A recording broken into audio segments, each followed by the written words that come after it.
Chair, just for your information, Robbie King is not here, so I'll be staffing the meeting at least until 3, in which case somebody will take over for me. Thanks, Joe.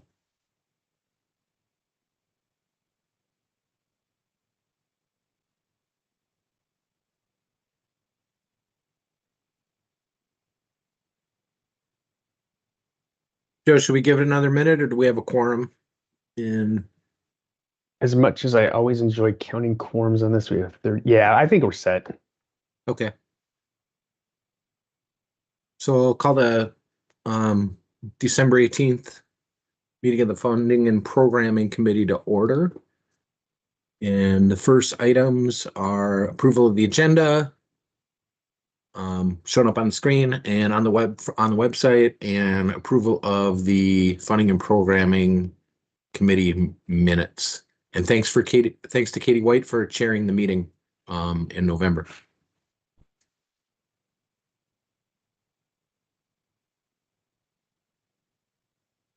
Does anybody have any comments on the agenda or any additions or suggested additions, changes to the agenda?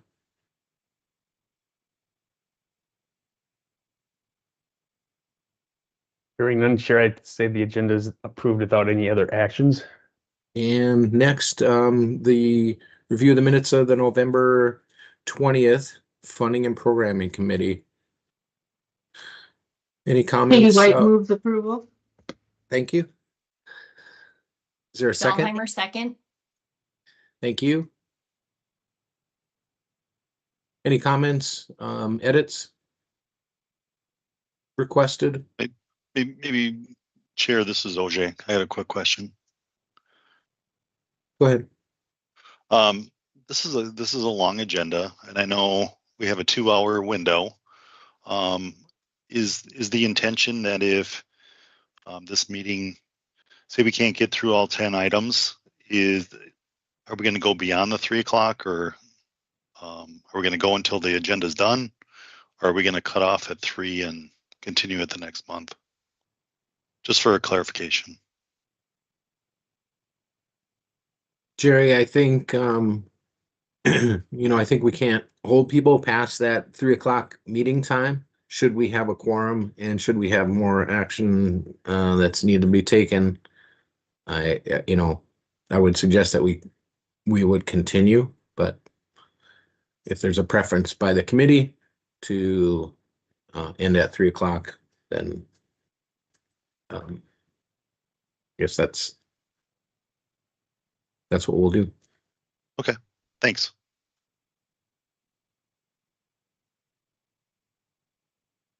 I have no other questions. No more comments on the minutes, I'm guessing, and so if we can move ahead with the roll call. Anoka County, OJ. Aye. Harvard County, Milky. Aye. Dakota County, Chapik. Aye. Hennepin County, Buell. Aye. Ramsey County, Rogenbuck. This is Cody Leisman. I'll abstain because I wasn't at the last one, but I'll be representing Ramsey County moving forward. Thank you. Thank you. Scott County, Jessen. This is John Rudolph of Scott County. Aye. All right. Washington County, Dahlheimer. Aye. Egan Mathis. Abstain. Eden Prairie, Ellis. Abstain. Fridley Kozlucher. And I'll abstain as well. Lakeville, Omi. Aye. Minneapolis Engineering, White. Aye. Plymouth, Thompson. Aye. St. Paul Engineering, Weber. Aye. Metro Transit, Genowiak. Aye. Suburban Transit, Scholl. Aye. DNR, Spooner Walsh. Aye. MnDOT Bike Ped, McCormick. Aye. MnDOT Metro Tag. Aye. MnDOT State Aid, Brown. Aye. MPCA, AO. Aye. MTS Planning, Hineker. Aye. And Tab, Kotsukos. Aye. That is 19 ayes and 4 abstentions, Chair. Thanks, Joe.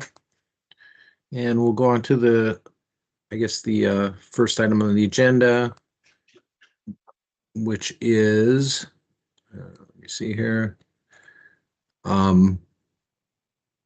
Action Transmittal 2602, which is 2026 Regional Solicitation Qualifying Requirements.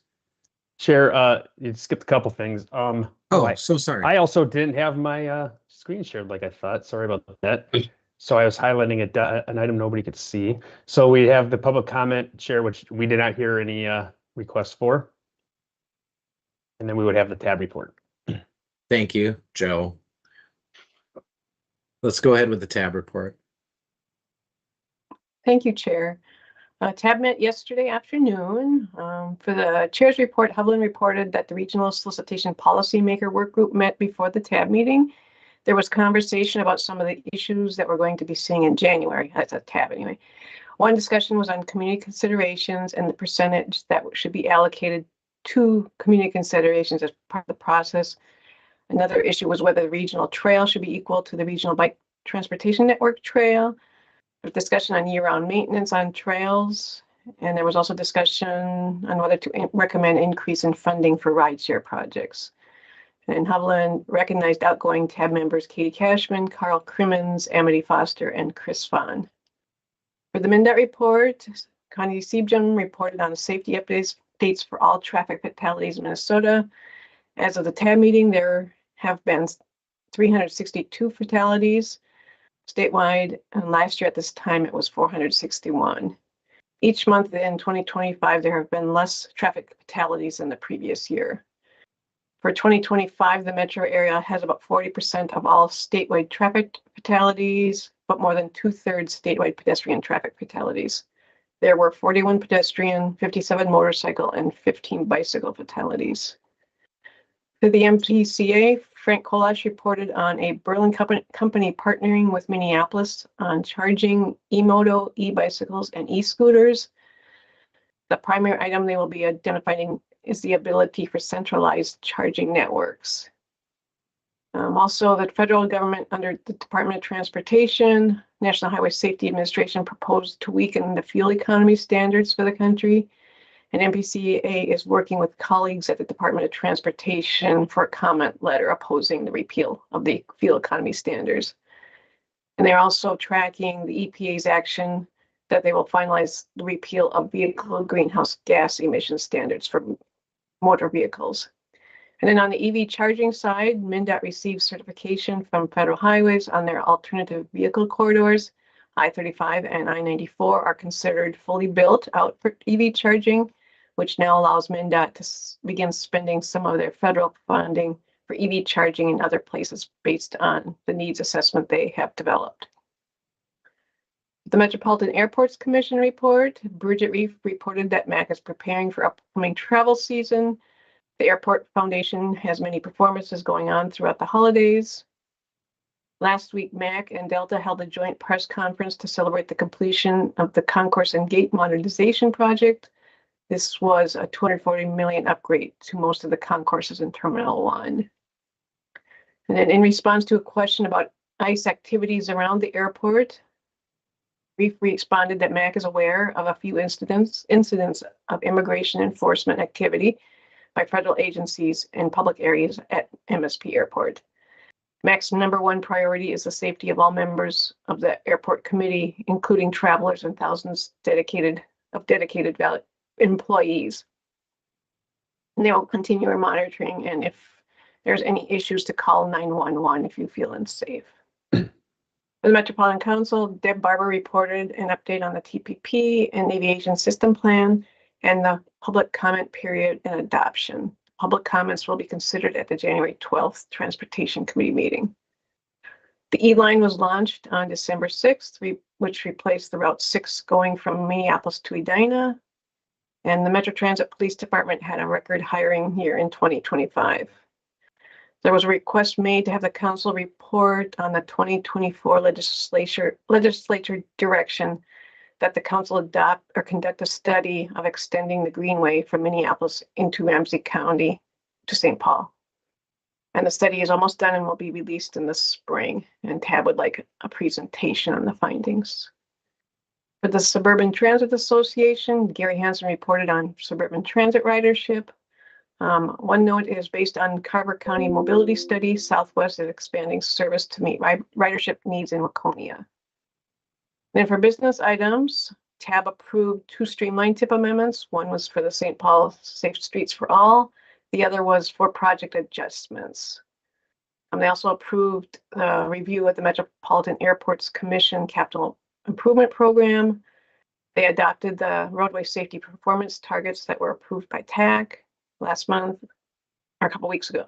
And then a program year extension request for Hennepin County's Marshall Street Northeast. And then they had a brief information item on the regional solicitation by Steve Peterson and Allison Bell. The policymaker work group received feedback on the criteria weighting for community considerations. After deliberation, the work group considered changing the weighting from 15% in the safety applications and moving 5% to the criterion of improvements for people outside vehicles, and keeping the weighting of 20% for all other application categories. The reallocation of 5% into improvements for people outside the vehicles came in part from recognition of pedestrian fatalities, and this being a driver of increased fatalities. Through this process and in broader transportation and development, TAB has said that they want to make a difference on transportation safety, and this was the chosen measure to increase. There'll be additional discussion on waiting to consider others' views of reducing community considerations. There has been proposed by a couple of TAB members of 10% to safety and 15% in other categories. And that'll be considered later by TAB. And then as a follow-up to the November TAB meeting conversation, it was pointed out that car sharing and bike sharing is eligible in 2 categories. And there'll be future discussion on funding amounts. That's TAB report.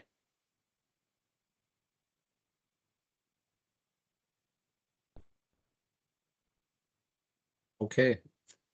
Is that it, Elaine? Yes. All right, thank you.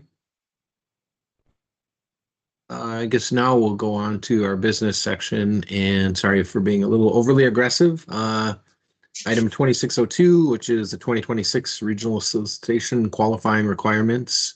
And Steve has a brief presentation on this. Yeah, thanks, Mr. Chair. Joe, do you want me to share my screen or do you want to, or? It's up to you. Do you want just the PowerPoint slides only? Yes. Folks Yep. can follow along their all their Yeah, various attachments. just the PowerPoint. All right, I can do that. Okay.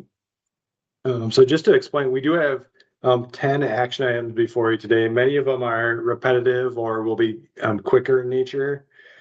For instance, number 8 and 9 on the list is basically a summation. So it's approve all of the items and changes that maybe came before it and release it for public comment. So the goal today is to make a recommendation to TAC and then ultimately TAB to release the Regional Solicitation Federal Funds, Active Transportation, and the Highway Safety Improvement Program, HSIP, for public comments. After the public comment period, we'll come back as early as February for this group, and you'll have a chance to see pertinent public comments and then vote on it again. So again, the goal today is to release is it ready to be released for public comments is the question we're going to be asking you. This PowerPoint slide deck did get updated from when we posted it, and that is based on the policy work group that happened yesterday. And the last couple things I'll note is this committee, most people on this committee have had kind of three chances to look at the applications. The special issue working groups, of which most of you are on, reviewed at the end of summer. Then we had another review period, and then sent it out again on Friday for people to review. So kind of three opportunities to review it. We did put both an accepted changes and a track changes version of each of the documents in the agenda, so you can see that a lot of people want to see like what changed or didn't change.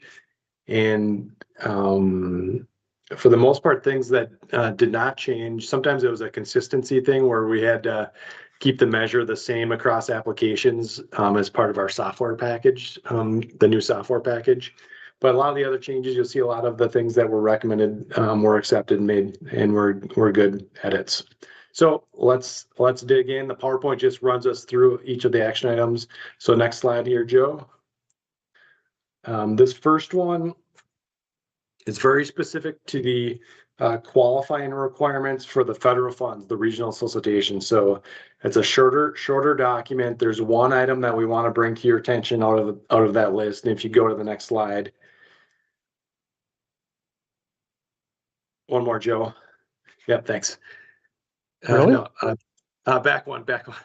Sorry, it must have been delayed from when you hit the button there. So what's in red is what's changed since the policy work group yesterday. And so we had a lot of comments, even in this group. We had some comments last time this came about year-round maintenance. And so in this case, we're asking for, as a qualifying requirement, project sponsors of standalone bicycle pedestrian projects, or if it's a bike ped facility that's part of a roadway project. So both of those must include information on how to maintain their facilities for year-round use will be met. And this was endorsed by the policy work group yesterday because of the ties back, particularly the ADA says we should be doing snow clearance on our routes. But then we said we probably should include information on what you could submit as an applicant, just for clarity's sake. And so they said, yeah, go ahead and do that. So they didn't endorse this language, but they did endorse this in concept to say we need to be clear to applicants. And so this is what we've wrote up at a staff level, and I want to make sure that we get some more eyes on it here too. So as part of meeting this qualifying requirement, you could include information that's number one, a local ordinance or policy that requires abutting property owners to maintain ped or bike facilities, or that directs agency staff to maintain pedestrian bicycle facilities. Two, a letter or resolution that confirms the proposed local facility will be maintained by agency staff or abutting private property owners. Number three, a cross-jurisdictional agreement with another agency to maintain the proposed local pedestrian or bicycle facility. So try to be clear on what would need to be submitted to pass that bar, and try to give a lot of different options, I think, to meet that requirement here. So we'd ask that that as part of the motion for this first one, that you consider including the language here shown on the screen, but did want to ask if there's other questions. I see we have one up, Mr. Chair. Yeah, Russ, you had a question, comment? Thank you, Mr. Chair. So my question is, as far as, I mean, I'll give you a real life example. So 149 in Egan, we had a project done on that back in 2007. You know, took it from a 2-lane to a 4-lane divided highway, much needed from a, you know, transportation scenario or system need. So we included trails on the side of it. It's about a 2-mile segment of roadway. The roadway improvements were needed. The rest of the trail system really wasn't there. You know, hadn't caught up. And in fact, we're working on Highway 3 corridor study right now that will connect to the south end of this. I mean, almost 20 years later, and I don't know how soon proposals will be, or actual projects will be created for it. But following, you know, this language, or you know, complying with this language, we would not have constructed the trails at the time that the highway improvement was completed. You know, and I just think I think it was appropriate for the trails to be constructed at that time. It's a disconnect from much of the rest of the trail system. So I think there's maybe half a mile or maybe a mile at most of the 2-mile segment that was improved, that we included trails on, that we're currently plowing. but it doesn't make any sense from a practicality perspective to plow the rest of the trails that were constructed. That said, I mean, the trails will eventually be part of a bigger trail system. And so my suggestion is to maybe add additional language that would, what I wrote up was at the end to have or a long-term plan for snow removal as part of a designated route, trail route or plowing route or whatever you want to call it. But, that's just a real life scenario. I think it was appropriate to build the trails along with the highway improvements. We had to acquire right of way. And the city did this. I mean, it was a state highway, but, we led the project. We did all the work. And it was a lot easier getting easements and stuff for the trails. At the same time, we were getting easements for the roadway. And it was a little early or advanced, but they're there now and ready and waiting for the rest of the trail system to catch up. But it doesn't make sense for us as the local agency to plow all of that trail segment. Thanks for the comments, Russ. Just a question for staff here then, following up on that type of scenario. I'm assuming that the FHWA dictates that the year-round use is required. However, I think the last sentence here up on the screen in the initial paragraph, relates to standalone bicycle and pedestrian projects. So I'm not sure, is there any room, I guess I would ask staff, for an accommodation for those kinds of, those types of projects where it's a future connection, it may not be viable to, maintain year round at this point, or is the FHW direction, kind of just that just locks down and there is a requirement regardless. Yeah, thanks, Mr. Chair. So the comment is specific to the roadway projects, right? Mm-hmm. Yep, that was a comment. Cole, why don't you start this off here as the voting member here too? Oh, no, I have another question. So if you want to respond. Separate question.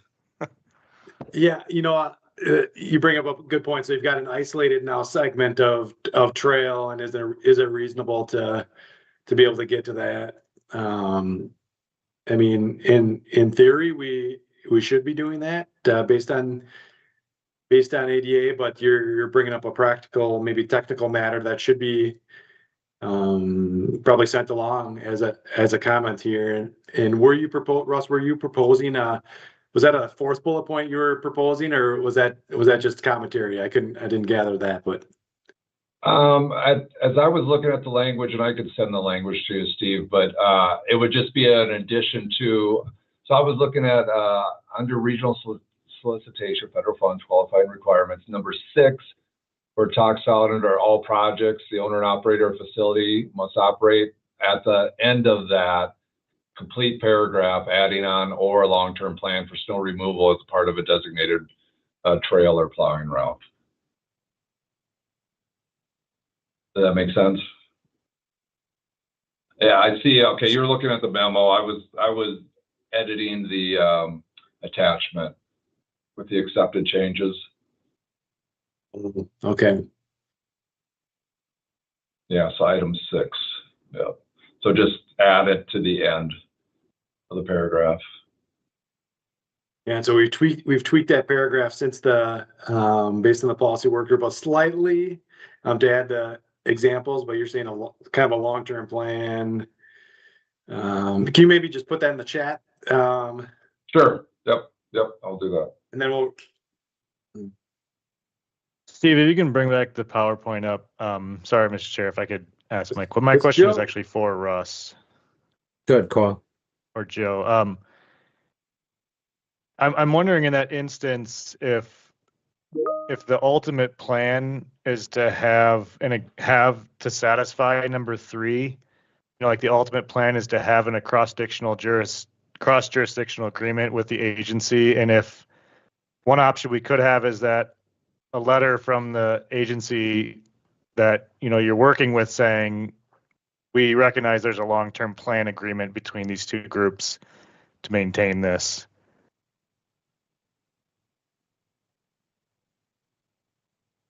So that's a question for me, Cole.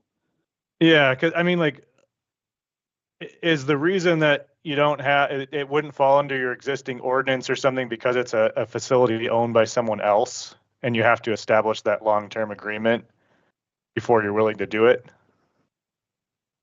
I'll be honest with you. I don't know, is anybody from MnDOT on this in this meeting? We had to sign an agreement that we would maintain the trail, and we're maintaining the trail except for winter maintenance. The section, the mile plus or minus segment, that doesn't make sense to maintain for us. So it's within MnDOT right of way. It's not within our right of way, but per agreement to do the project, we do provide maintenance for the trail. Again, except for winter maintenance for that one segment. So it's more of just the timing of it. It made sense from a timing to construct it along with the road improvements, but it's ahead of where the rest of the trail system is in that part of town. And even part of it, like connecting with the Highway 3, part of the early discussions with the Highway 3 corridor study is having a trail along segments of that, if not, all of that, 12.5 miles. And so, I've been pushing for that Highway 3 corridor study for decades. And, but it is what it is. It's different priorities. That's a MnDOT priority not to have it. So I'm just stuck kind of in a quandary. I would have liked to have the trail along Highway 3 a decade ago, but I can't, I can only do what I can manage within the city of Eagan. So. All right. So I don't know, Cole, did that? Well, I feel like, and I don't know the agreement, but I feel like Russ's comment is that they have an agreement to maintain it. They're just not ready to do it yet. So they could still satisfy bullet number 3 by showing us that agreement that says they are going to maintain it, but it's just a matter of timing. In which case, I think they would still pass this rule. It's just about the winter maintenance. I mean, we're maintaining the trail. We do the same thing with the county, or we used to, and then now the county's doing that. But it's just the winter maintenance aspect of it.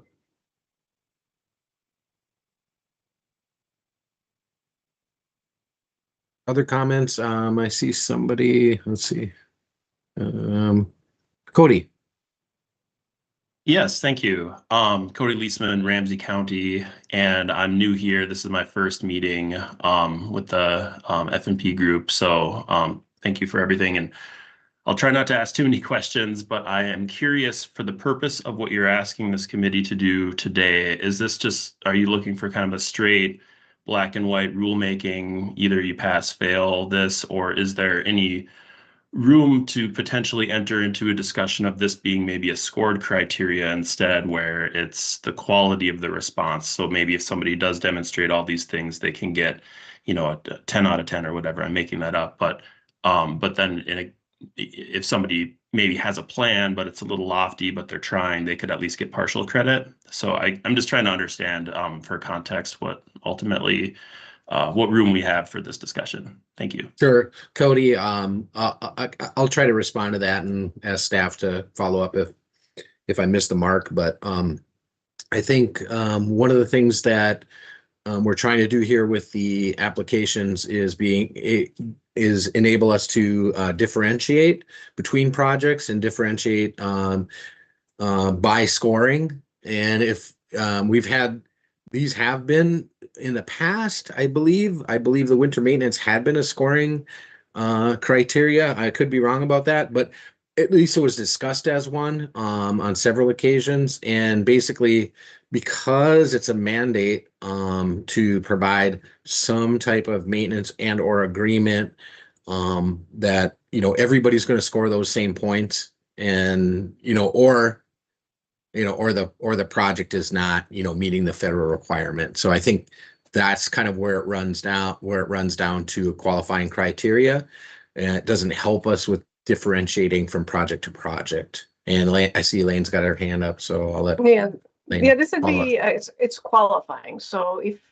you can provide any of this information you then are qualified to apply. So it's not part of a rating. It's either, yes, you're qualified or you're not. Yes, and I thought that was clear, but so thank you for that. I also think that that's an important topic that we had or a topic of discussion that's been had in the past was, should an applicant have everything, everything prepared in an application, and then say that they aren't going to provide this maintenance, which is required. Their application, they've just spent a lot of time on an application that's not going to be selected. So I think those are kind of the background conversations that we've had about why this is established as a qualifying criteria. Oh, thank you for the context. That makes a lot of sense. Thank you. Sure. Other questions, comments? Yeah, thank you, Mr. Chair. I think kind of clearly the policymakers want this, especially for the solicitation projects. Again, it's only 2% of the total transportation spending, so they view this as kind of special regional funding. And the TPP, the new TPP does have some policies and actions related to snow removal. That's a topic that came up a lot. So people want the transit stops taken care of. They want their trails plowed here. So, or at least some reasonable level of snow clearance. So I guess the question would be does this language need to change at all? Include somehow Russ's language? Probably if it was, it'd be somewhere in that second bullet point. Or do you want us to add some technical comments as it goes to TAC, and TAC can dive further into it after give it some more thought?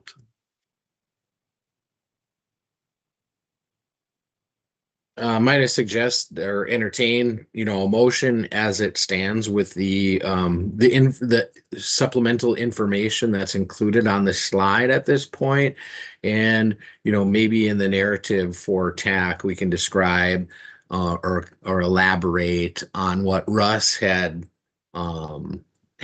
suggested, and in that the interpretation of funding and programming would be that it's likely within, as Cole mentioned, within the year-round maintenance paragraph as shown here. So I'm going to let Madeline go next. Yeah, thank you, Chair, members. Maybe I raised my hand a second too early here. I was just going to chime in and say that it seems like the winter maintenance on the federal funds has been kind of set as a qualifying criteria and has been laid out fairly clearly. I do think the additional language is helpful so people know how we are reporting that. And then I was potentially going to make a motion to approve it with these edits, but I'm going to not do that because Paul also raised his hand. So I'm going to let him talk first. All right, Paul, go ahead. Thanks, Mr. Chair. I mean, to Russ's point, I think if bullet number 2 would be considered to be changed and add in, or just say a letter, agreement or resolution, just have an agreement in that second bullet point. I think that would cover it because I think Russ does have an agreement with MnDOT for future maintenance. That's all. Maybe that third bullet point there, Paul? Or are you thinking something different? Cross-jurisdictional agreement with another agency? I mean, yeah, either or. Yeah, I suppose if you think it covers it in bullet number 3, that's fine too. Good point. Thank you. I guess I'd entertain a motion. I don't know if there's any other, there's about 4 pages of qualifying criteria here. I don't know if there was any other comments that anybody had on any of that material. Obviously, it was very handy, so thanks to staff for providing the track changes. That was very helpful to follow along. Russ? Mr. Chair, I do have one other question, and maybe it's a question versus more than a comment, but on item 25, I think, again, I'm going off of the attachment and the accepted changes, but Under bicycle and pedestrian facility projects.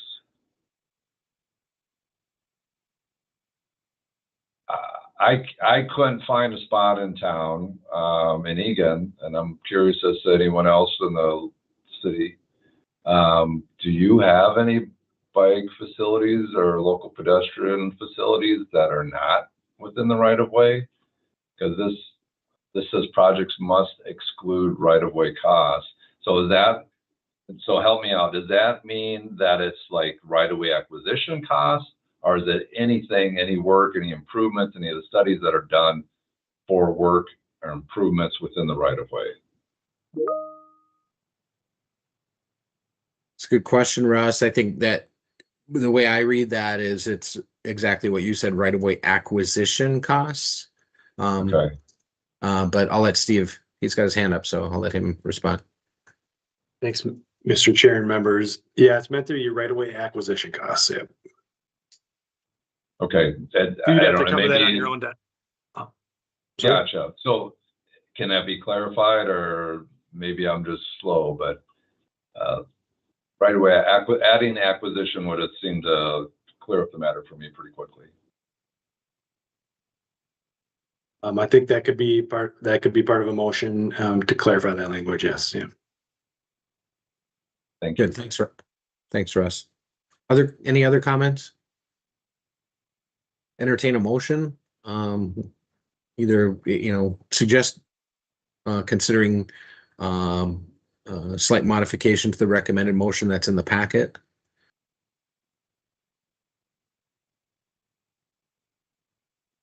Chair, this So is moved. Dahlheimer. I would move to recommend the technical advisory committee adopt the attached qualifying requirements with the maintenance details discussed today, as well as a right-of-way acquisition clarification. Perfect. Thank you. Is there a second? I'll second it, Russ. Thanks, Russ. Any other comments? We call the roll. We got one comment, Mr. Chair. Oh, so sorry. Darren Melky. Yep. Darren, just- go ahead. Yeah, just a quick question. The slide that's on the screen are we doing agenda item 1? Isn't this recommended motion for number 2? This is for transmittal 2602. Yeah, Chair, unfortunately, our action item numbering is one off from the way that the agenda items are numbered. Oh, that'll correct okay. itself next month. But so item number 1 is 2026-02. So sorry if that's confusing to anybody. Yep, Darren, good question. Thanks. Yeah, I guess I maybe have a follow-up. Is this for the active transportation solicitation or for the regional solicitation?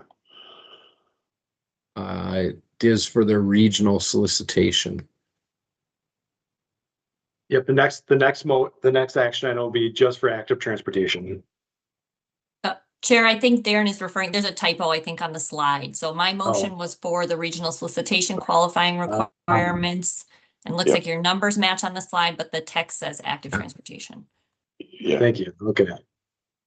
Yeah, just want to clarify that. Thank you. Thanks, Darren. All right. Any other discussion? I'll ask for to call the roll then.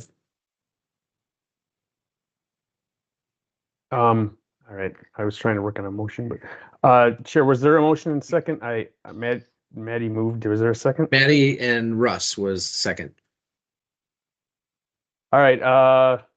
OJ. Aye. Milky. Aye. Chapek. Aye. Buell. Aye. Leisman. Aye. Cody, I apologize. I know you said it earlier. Is that pronounced correctly? Leisman? That's correct. Thank you. Rudolph. Aye. Dahlheimer. Aye. Mathis. Aye. Ellis. Aye. Kozlucher. Aye. Omi. Aye. White. Aye. Thompson, Aye. Weber, Aye. Janowiak, Aye. Scholl, Aye. Owner Walsh, Aye. McCormick, Aye. Tag, Aye. Brown, Aye. AO, Aye.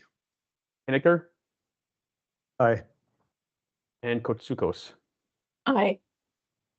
Chair, that's 23 ayes, and I didn't catch this last time, but 100% attendance. Wow. All right. Thank you all. Next is the second item, item enumerated as item 2 on the agenda list, but action transmittal 2026-03. This is the 2026 active transportation solicitation qualifying requirements. And Steve, I believe you might have a slide or two, or maybe Joe Whiting does. Yeah. Yep. Same slide deck. We do have two slides. Joe, do you want to jump in? Sure. I wasn't really prepared, but yeah. Oh, I can do it. I can do it here. Yeah. So I mean, we want to talk about the maintenance slide for these two, or do we just want to go right into the? Yeah. Just the maintenance slide. So this, let me just start, and you can add any commentary you want to on this one. So this is just for active transportation, the qualifying requirements. And again, this is helpful that we separated them because they may be off cycle in the future. So we may have another active transportation solicitation in 2027 that would be disconnected from the rest of the regional solicitation. So again, the qualifying requirements here are shorter on the attachment, but the same language in red as we had for the last action item is shown here. Joe Whiting, anything you want to add? Yeah, I'd say a key difference here and some consider is, we are referencing the state statute, which is the origin of these funds. And so that was one of the questions was, what if state statute requirement number 7 for the prioritization or selection of projects is worded as the ability of the grantee to maintain the infrastructure following project completion. We reconfirmed that with our policymakers yesterday that they do interpret that as including year-round maintenance. And so as a policy level, this is something that we are requiring for the active transportation funds. We shouldn't have a similar situation as Russ mentioned with a roadway project, as these would be dedicated projects for just pedestrian bicycle projects. So, they should be connecting to an existing system, a wider system as well. So there shouldn't be that same issue. But yeah, so just makes it clear this is just meeting the state statutes to require year-round maintenance for these facilities as well. Thank you. Cole, you had a question. You have your hand up. I'd be ready to move approval. I just wanted to note we have a similar problem with requirement number 13 that Russ brought up earlier in terms of adding the word acquisition. So I think we'd do a very similar motion, but I wanted to see if there was any comments or questions first. But otherwise, I'd be ready to move that. Thanks for pointing that out. Maddie? Yeah, Chair, thanks. And thank you, staff, for the follow-up information. I realize that the policymakers have kind of spoken on what they consider maintenance, but again, for the sake of the meeting minutes, I did want to reshare that Washington County does not support snow removal as a qualifying criteria. With the reasoning being that a lot of our efforts to date have been trying to make this application easier for smaller entities to apply. And we feel like by making this a requirement, that kind of negates all of those other efforts. And we will still have people who kind of can't get in the pool. Again, noting that for the minutes, because it sounds like there's been a lot of discussion on this. So just want to make sure that's out there. And then the only kind of like clarifying question I had just procedurally, Steve, this is probably for you. So when this public comment period is released, I mean, counties and cities can submit comments through that process. So if we do catch some of these like wordsmithing or like specific language items, we could share those at that time as well, I would assume, correct? You could, yes, yeah. Great. Yeah. Thank you. Thanks, man. And Mr. Chairman, we're, especially from people that have been involved heavily in the process, hopefully you've had a chance to kind of get your point of view out there on various things. But if they're but we did pull forward, for instance, Maddie, your comment on active transportation, and the one interesting commentary, at least that happened at the policy work group yesterday, was that the chair and the vice chair of that active transportation work group, Brian and Glenn, they said, well, maybe in the future we use some of this active transportation. You could use it for equipment, to purchase snowplowing equipment for trails. So that's something they want to explore, not this round, but maybe in a future round. So I think they were kind of noodling on those comments, and just wanted to let you know we did bring it forward to them. So Great. Thank you. Thanks, Steve. Darren. Just for Carver County's perspective, I'd like to echo what Maddie just conveyed, that we feel that including year-round maintenance, particularly the snow plowing in the winter months, will be a deterrent to smaller agencies, that they'll have the impression that they won't be able to complete that project or be able to maintain it. So they'll be deterred from even applying for those funding sources. So just want to have that on record as well. Thank you. Other comments?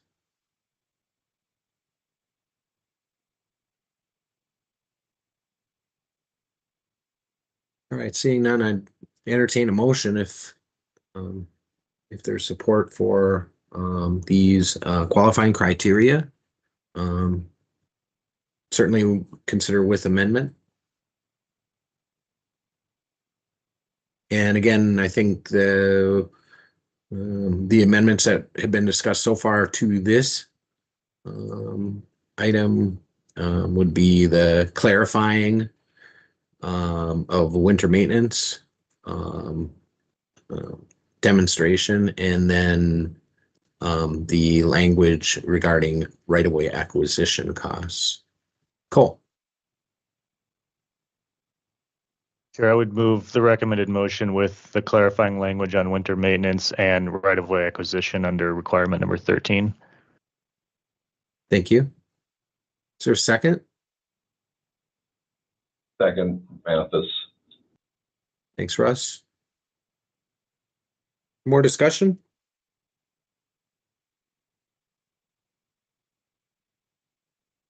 All right, seeing none, Joe, would you call the roll? I will. OJ. Aye. Milky. Aye. Chapik. Aye. Ewell. Aye. Leisman. Aye. Rudolph. Aye. Dahlheimer. Aye. Mathis. Aye. Ellis. Aye. Lucher. Aye. Homey. Aye. White. Aye. Thompson. Aye. Weber. Aye. Chernowyak. Aye. Scholl. Aye. Walsh. Aye. Spooner Walsh. My apologies. McCormick. Aye. Peg. Aye. Brown. Aye. Ao. Aye. Hiniker. Sorry, aye. And Kotsukos. Aye. Sure, that is 23-0. Thank you very much. Next item is item number 3. Mr. Oh, Chair. go ahead. Yes. That's cool. Yeah, I just wanted to say, I think this is a longer term thing, but it for the communities that have a lot of, whether it's townships or cities that can't meet this requirement, I think we can maybe dedicate some staff time in the future to helping those cities think about how they might be able to meet this requirement. Probably not for this round, but as a longer term thing. I think in the interest of TAB and what the policymaker work group said, that's what they would prefer rather than broadening the eligibilities. They prefer that we help those communities, come into compliance. So I think if cities, if counties have lists of cities that don't have that we can maybe reach out to and start to work with, that'd be helpful for us. And Cole, I'll just reply, that's a good suggestion. And I think that there are, there's planning funding for active transportation. So perhaps even the planning funding can consider that long-term maintenance and maybe a plan for developing long-term maintenance, long-term winter maintenance should a project come their way. All right. Next one is item enumerated 3, and it's 2026-04, and it's the 2026 active transportation solicitation match requirement. Yeah, thank you, Mr. Chair. So this was talked a lot about at the active transportation work group. As far as I remember, that group wanted no match for the planning funds, active transportation planning. Remember, there's 3 funding categories: local bike, local ped, and active transportation planning. But they were close, but didn't quite reach a consensus on no local match for the infrastructure. So that'll be the local pedestrian and the local bike projects. Most of them wanted no match. A few wanted a 5% match. At least wanted to run through the committee with some commentary along the way. But like I said, most were on the local match. So this one, if you read the motion, there isn't just a recommendation. We do need a specific motion, and Joe has brought it up on the screen, either to say no local match for all active transportation solicitation categories, or the alternative would be a small match of 5% or something different for local bicycle and pedestrian facilities categories, and no match for the planning. So with your motion, we'd like you to be specific on what direction this committee would like to go on that. But Yeah. Go ahead, Joe. Oh, I'm just going to add to that. Yeah, the discussions around like the small or no local match really was on the sense of, do we want to require locals to have some sort of skin in the game when they're developing and building their projects? So there wasn't a consensus on one or the other from the active transportation work group, and they're kind of leaving that final decision to the full tab. But I will say that the kind of connecting to that winter maintenance topic we were just talking about, the thinking on this was reducing or eliminating the match was kind of thinking, once you build the project, right, the local government agency has to then maintain that facility in the future. And so thinking about the local match in that sense, that's kind of what they're thinking about, is having no match or a very small match to ensure that, that local match is actually coming in the actual operation and maintenance of the facility following the construction period. So that was kind of the thinking of eliminating that match, and again, kind of opening it up and hopefully having fewer barriers in a balance to encourage more applications and more communities to actually apply for these funds. But as Steve mentioned, yeah, the final decision will be up to tab, but the 2 options are no match for all categories, or a 5%, or if you recommend different, a small match for the infrastructure categories. Thanks for that context, Joe. Appreciate it. Steve, did you have anything more to add on that? No. Okay. No, and I would encourage, if the committee does have kind of some rationale behind one of these 2 approaches, that we include that with the discussion that we bring to TAC and then ultimately tab. Certainly. So if we have a recommendation based on, technical aspect and or, preferential or like optimizing the project selected through this program, then those should be brought forward. Yep. All right, Jerry. Chair, members of the committee there. Just to help me understand, what is the low or the minimums and the high in this category? Is it, I can't recall, was it like a $200,000 project up to, say, a $2 million project? For local bike facilities, it's 150,000 at the minimum and 3.5 million at the max. And then for local pedestrian, it's 150,000 minimum, 2.5 million max. And then planning is no minimum with a 200,000 max. Okay, thanks, Joe. Jerry, any comments related to that? No, I'm just trying to run some numbers to see what that 5% of those numbers would be. So, because for the smaller communities, sometimes even $10 is a lot. So, right. But yeah. And And I could even from some larger communities, it can be too much too. So I think that's something we're considering as well. Correct. Okay. Thanks, Chair. Yeah, other comments, questions? Emily? Thanks, Chair. Just want to note on this, Hennepin County, we have a program to fund sidewalk and bikeway improvements that our city partners can apply to.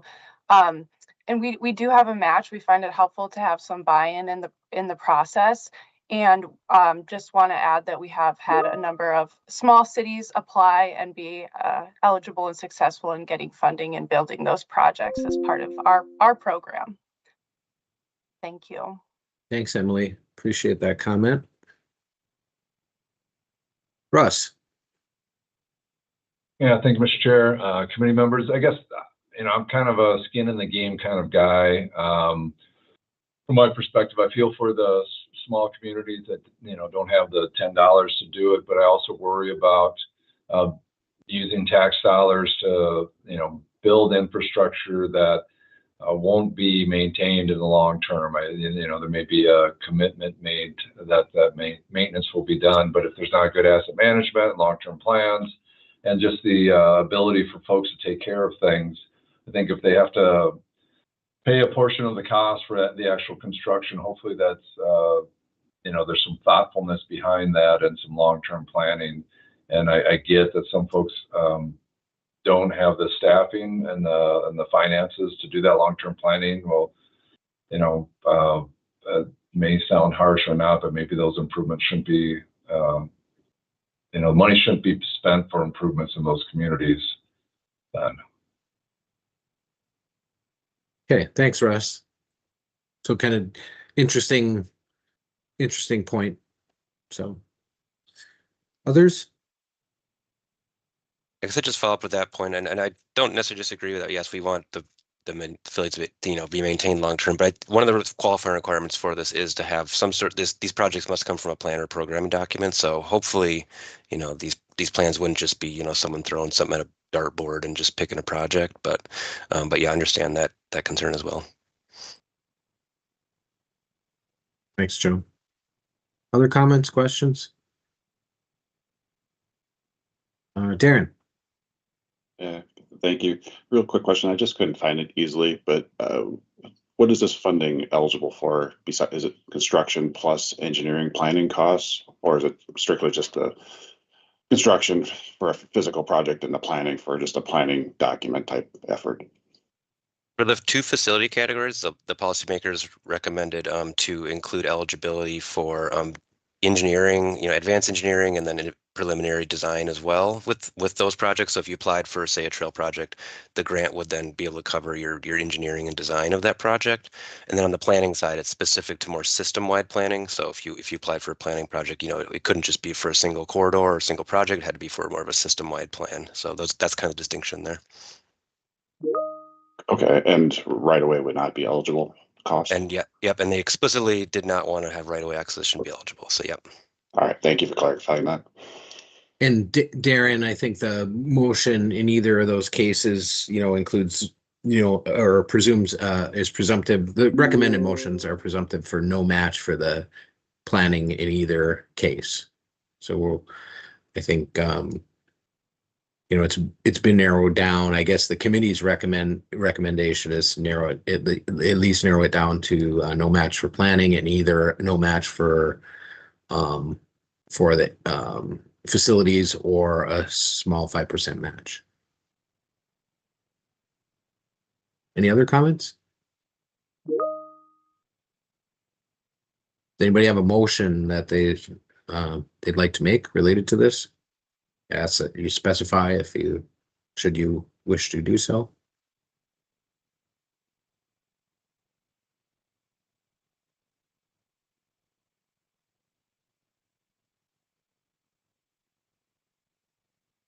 Chair, I'll make a motion to move forward the 5% match for this item.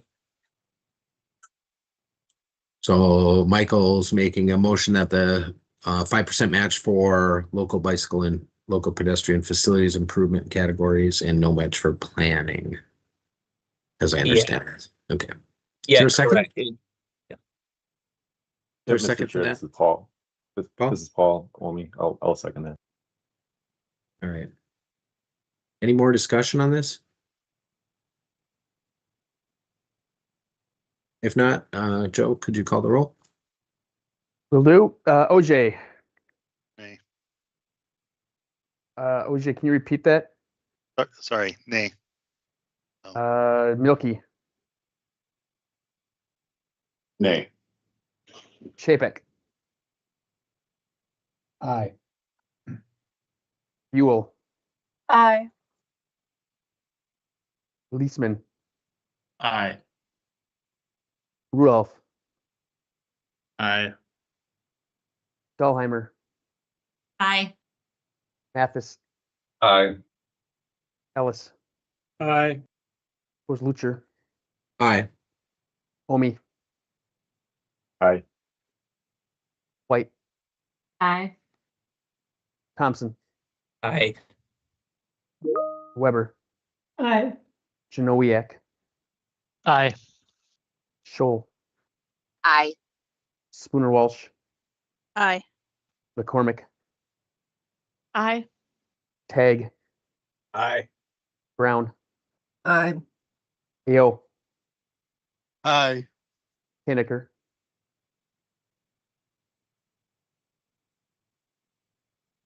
Henniker. Sorry, I'm gonna abstain from this one. And Kotsukos. Aye.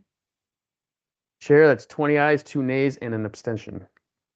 Yeah, Chair, can I just jump in? I think if there's justification, I do agree with the skin in the game. I think getting to Russ's point, it is tax dollars. I think anytime you have a vested interest, you're more efficient and a better steward of those dollars.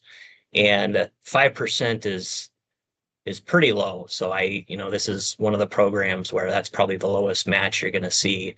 I know they were talking higher before, but came down to 5%. So just some commentary if it needs to be moved forward, Joe, as well. Appreciate that, Michael. All right, we'll move on to item number, I guess it's number 4, and it's memo 2026-05, the 2026 regional solicitation criteria, measures, and scoring guidance. Okay, thank you, Mr. Chair. Yeah, this was a long one. Like I said, we've had a couple opportunities to review it. The track changes are very helpful. I've found to kind of see what's changed through that technical review.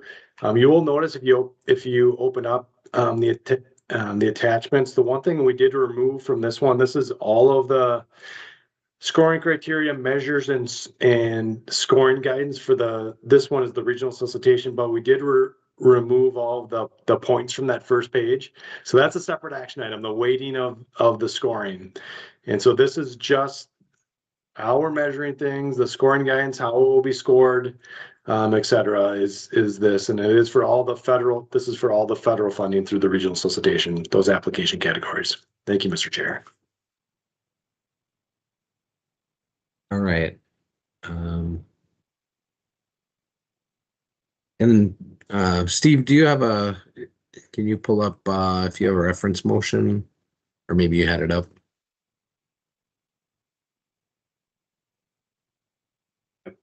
Ah, there it is. Okay, thank you. Okay, is there discussion, questions, comments?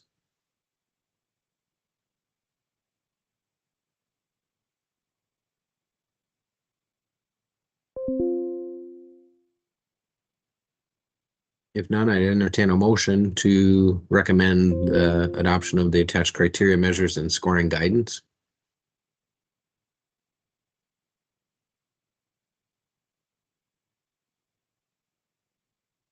Chair, this is Dahlheimer. I will motion the recommendation that the TAC, this is really messy. I'd make a motion to recommend the TAC recommend adoption of the attached criteria, measures, and scoring guidance for the regional solicitation.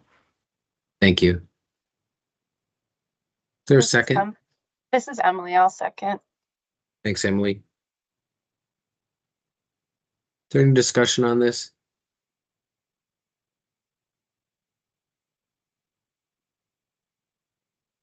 All right, seeing that there's no discussion, Joe, I would ask that we call the roll on this one. OJ, Aye. Milky, Aye. Chapik. Aye. Ewell, Aye. Leesman, Aye. Rudolph, Aye. Dahlheimer, Aye. Mathis, Aye. Ellis, Aye. Kozlucher, Aye. Omi, Aye. White, Aye. Thompson, Aye. Weber, Aye. Janowiak, Aye. Shoal, Aye. Spooner Walsh, Aye. McCormick, Aye. Tag, Aye. Brown, Aye. AO, Aye. Hinniker, Aye. Kotsukos. Aye. Chair 23 and 0. Thank you very much. And that puts us up to, let's see.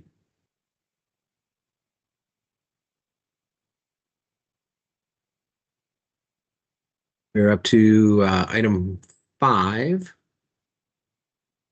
2606, and this is the 2026 active transportation solicitation criteria measures and scoring guidance. Steve, I can jump in here for this one. This one's pretty straightforward. So on the active transportation criteria, measures, and scoring guidance, I just want to make a note here. So unlike the federal categories, which are, we're kind of creating those based upon our TPP and other planning documents and considerations. For active transportation scoring guidance, we really wanted to laser focus on those legislative requirements, as I kind of mentioned earlier, the snow requirements. So aside from that, maintain facilities, completion, there's 6 other ones, and we put a table together in the business item to kind of give you an idea of kind of where we're connecting on each of those. And so these are really just really focused on meeting those legislative requirements, and so that's kind of where how these were kind of put together and why they're a little different than what you'd see for the federal funding. All right, thank you for that, Joe. Are there any comments or questions from the committee members?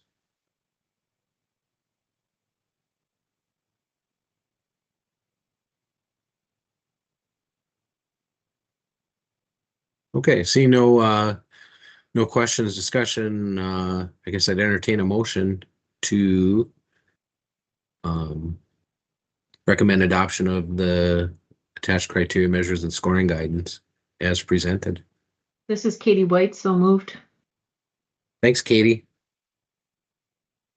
There's a second? Robert Ellis will second. Thanks, Robert. Any other discussion? Having a motion and a second, Joe, I'd ask that you call the roll.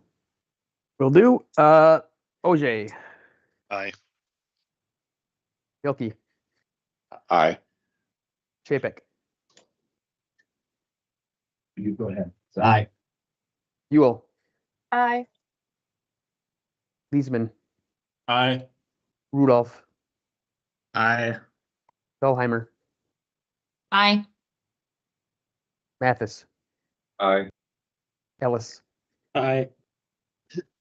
Kozlucher, Aye. Omi, Aye. White, Aye. Thompson, Aye. Weber, Aye. Janowiak, Aye. Shoal, Aye. Spooner Walsh, Aye. McCormick, Aye. Tag, Aye. Brown, Aye. Hinniker. Aye. Oops, I missed AO Aye. and Kotsukos. Aye. Chair, that's another 23-0. Thank you, Joe. Next item is item number 6, which is action transmittal 2026-07, the 2026 regional solicitation scoring criteria and measure weighting. Okay, thank you, Mr. Chair. So here's where all the scores come back into play.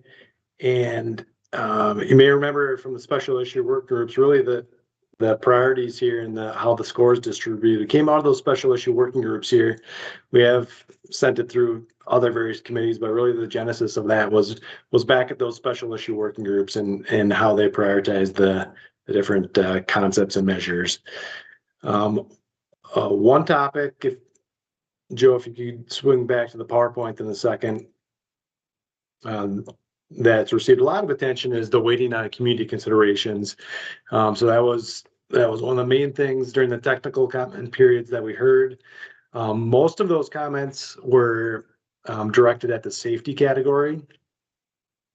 And you may remember the TAC county technical staff had presented an option for 10% for community considerations across the board. Then the technical steering committee, there was a vote of 7-5 that reduced in the safety these two safety categories, community considerations to 10% and then 15% across the other categories. So we brought all that information to the policy work group and said we could spin around on this for another several months, but we really need some policy direction on that. So they had a very long discussion on what to do given all of this input. And here is the compromise position that they came out with. They'd like to keep community considerations at 20% for all funding categories except for safety. Again, safety is where most of the people made comments about. So on safety, they're going to drop, the policy work group wants to drop community considerations from 20% to 15%, shown in red here. And then the question was, where should we put the points? And they thought to put the points towards improvements for people outside the vehicle. So that would jump up from 20% to 25%, again, shown in red, to relay back to some of the safety issues we're experiencing with particular people walking and biking and rolling. So I think that is pretty well set. We got the policy direction on that yesterday. But if people do want to make other motions for other parts of these tables, we'd welcome that. We'd ask probably that you have some rationale on the reason for the change. But if there's other things in the tables that just don't seem right from a technical perspective, and you want to talk about it and make a motion on that, I think we'd entertain that. So back to you, Mr. Chair. Thanks, Steve. Are there questions, comments, suggestions on this item? I ask you to be as specific as you can.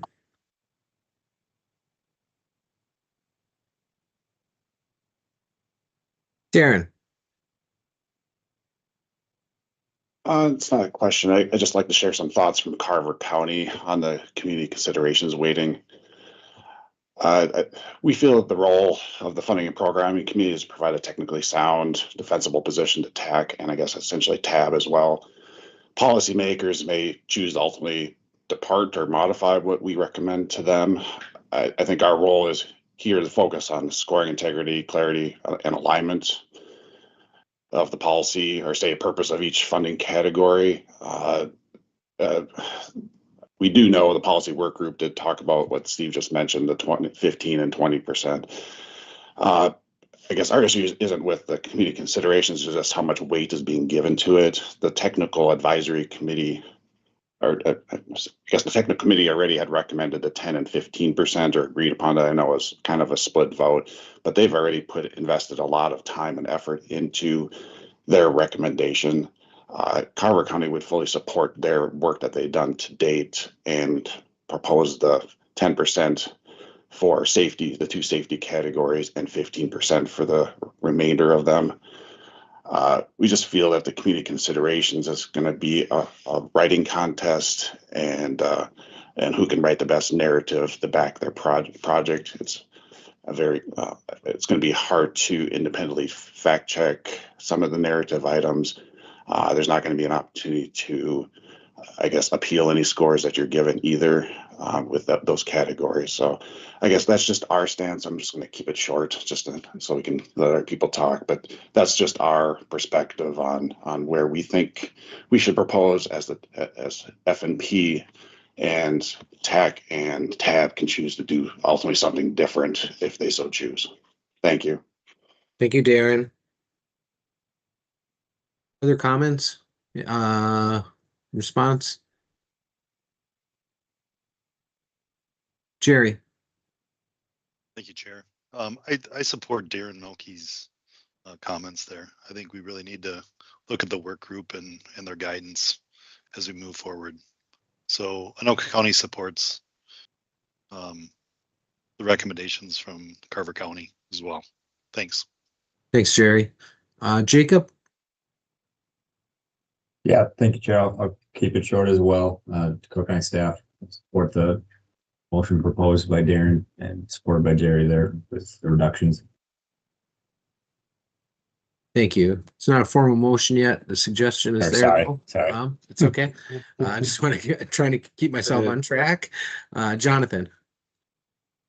Yeah, I also just want to add that Scott County would support what Darren suggested. Thank you. Russ? A question for you, Mr. Chair, or maybe Darren or the others. So are we talking about all of the categories that the community consideration would be 15% or just this one? Our proposal would be the two safety funding categories. The proactive and reactive would be 10% community considerations by weight and 15% for all other groups. Okay. That's based on the recommendation from the technical group. That was their recommendations. I don't see why we would deter from what they recommended. Yeah, I would agree, Darren. Thank you. Other comments? Paul, do you want to weigh in? Or go ahead, Steve. Sorry. Yeah, I'm trying to think a little bit from a process perspective, since we had the technical steering committee make a recommendation for a number, but then we did bring that recommendation to the policy work group. We then said, no, this is what we want to do. We think I think several of them said this is a policy issue in the end. And this is the direction we want to go. So just I'm trying to think in my head just a little bit from a process perspective. Kind of the order of which we brought things to the committees was the last step was the policy work group, and then now we're starting these action items. Then people can deviate, but I think we got pretty clear direction. I don't know, Elaine, what you thought from the policy work group yesterday, but hate to deviate too much from what we just heard. It was brought up at TAB briefly, and they did say they were going to consider more discussion. So it hasn't been decided yet, because I do know there was a couple TAB members who did like the lower number. Again, there no numbers were taken to know where they specifically would land. I'll say that. Hey, Paul.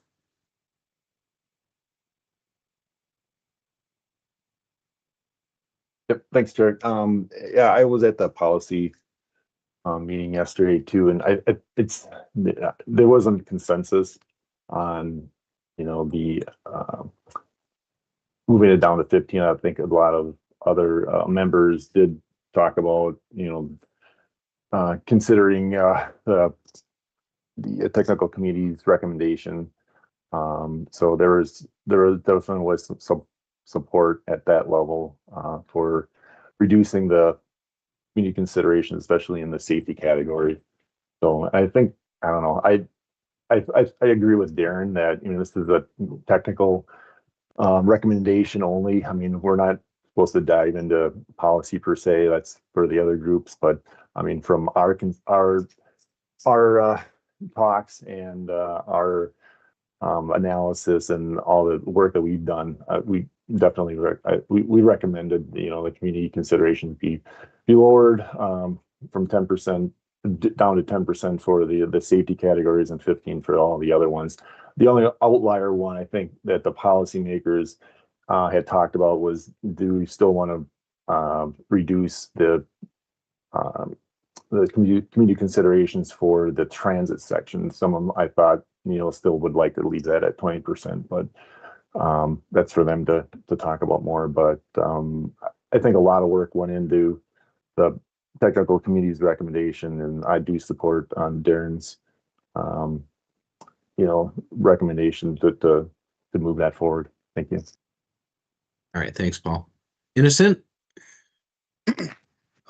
Yes, I think I would support the recommendation of the policy work group to have 15% for proactive safety and another 15% for reactive, and the 20% to remain for all other funding categories.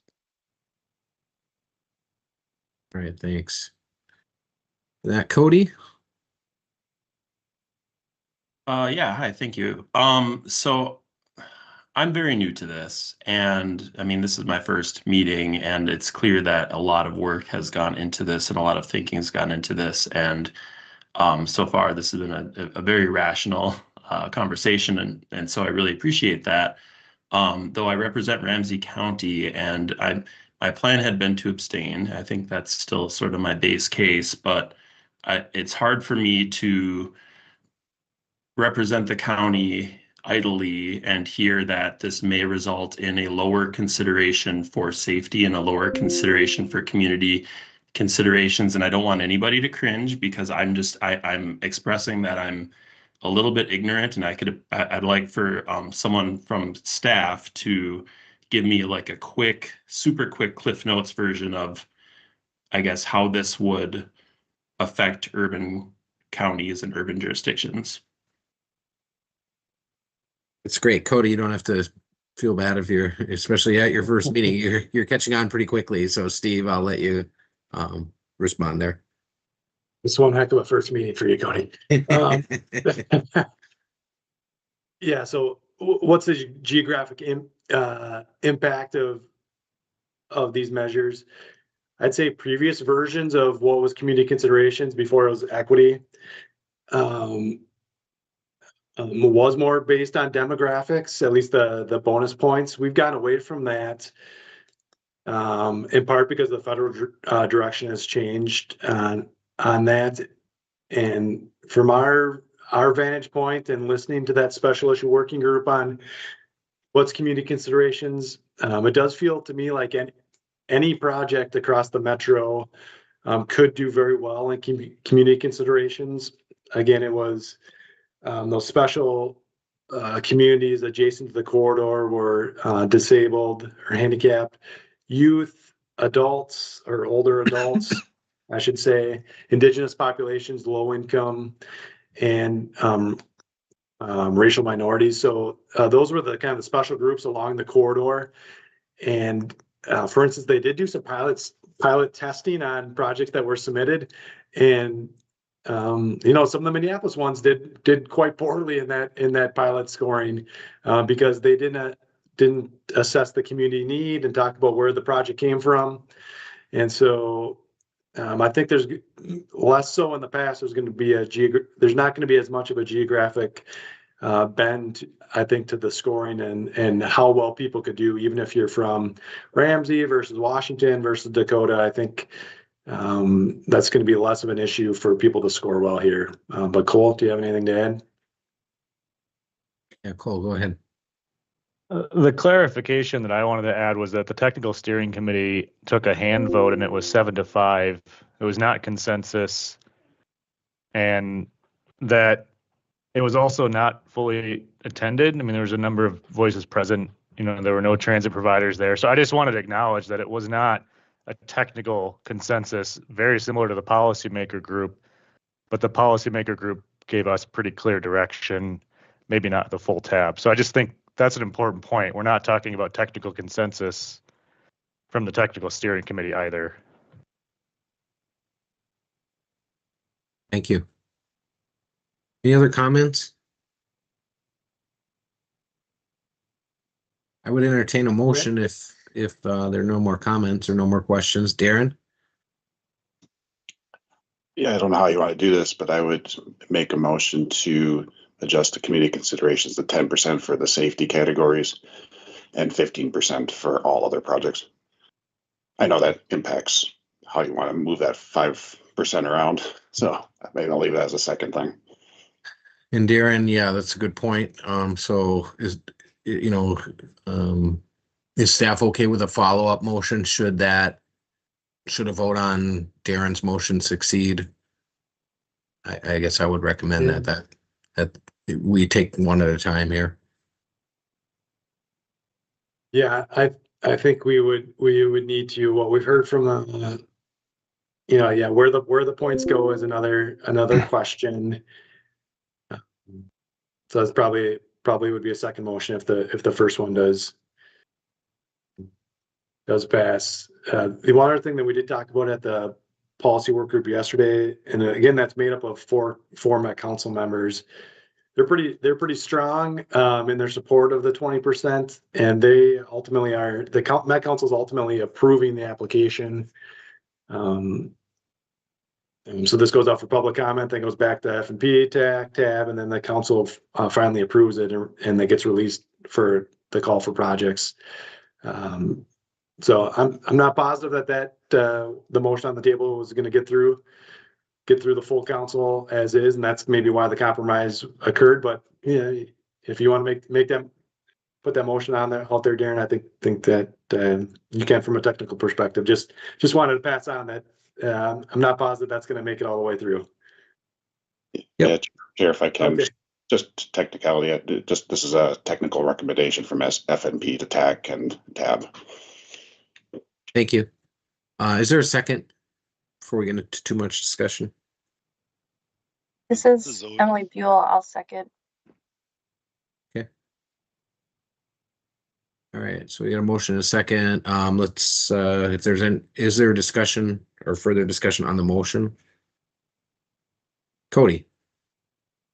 If only for the record, I'd just be curious if there's kind of a quick, like 1 to 2 sentence summary of which factors are being, I guess, downplayed by reducing community considerations from 20 to 15, and what measurables, like I'm looking for the measurables here, because as somebody who might write an application in the future, and if that's all online, I apologize, and I'm showing my ignorance here, but I think it would just be good to hear it from the staff's perspective in more plain language, because I look at this and this is very difficult to digest right now. Yeah, Sure. Thank Mr. Chair. Good.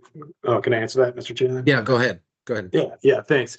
So community considerations is made up of 3 measures, and you can see at the bottom of the table that Joe's scrolling through right now. The first one, hold up there, Joe. Community data and context. So that's who's living adjacent to the corridor, so not the commuters going through. It's people living, working, or other destinations along the project area or the corridor. The second measure, community need and future engagement. That's the one that's changed the most, I'd say, based on input. So it's where did the need for the project come about, and what future engagement is planned around that corridor. So it's not saying you wanted a roundabout or a signal or something else at that location. It's the general need for the project. We need a safe place to cross between this housing development and the school, or there, would be one example. And then lastly it ties it all together. What are the benefits to the community based on the project of those living adjacent to the corridor? So those, in a nutshell, are the 3 measures equally weighted that an applicant will be scored on. Does that answer the question, Cody? So is that saying, and I really apologize to everybody because I know a lot of work has gone into this again, but is that saying that essentially by voting yes or abstaining, someone in my position would be essentially allowing for these 3 elements to be, I guess, reduced in importance? Yes, I think that's exactly, and it would be reducing importance versus, with regard to, the other categories that may be enhanced. Right, and before, and Maddie, I see her hands up too, and I'd like to hear her perspective as well, but what is being added to then? What can you show the table with the people outside of vehicles metrics, please? Get back to the PowerPoint. Then Joe.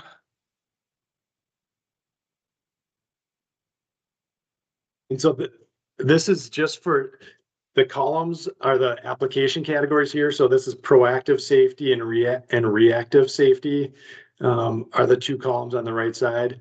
And so this is just what came from the policy work group. I think the question that came off as Darren or someone else asked is, if this passes, we'll need a separate motion to talk about where the points in the other categories go.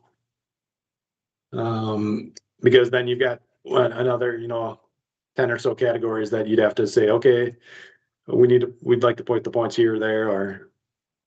Is the allocation on the screen with the red text included? Is that the motion that's on the table right now? No, it's not. Oh my goodness. Yeah. You want me to explain, Mr. Chair? Go ahead. Yeah, so as I understand it, Darren's motion was that across all the categories, community considerations would be 15%, with the exception of the two safety categories that would be 10%. So here it's shown at 15%, instead it would be 10%. And that's the recommendation that came out of the split vote that we talked about out of the technical steering committee. 15% across all the application categories, 10% for proactive safety, 10% for reactive safety. Sound right, Darren? You got it, Steve. Okay. How do we measure safety?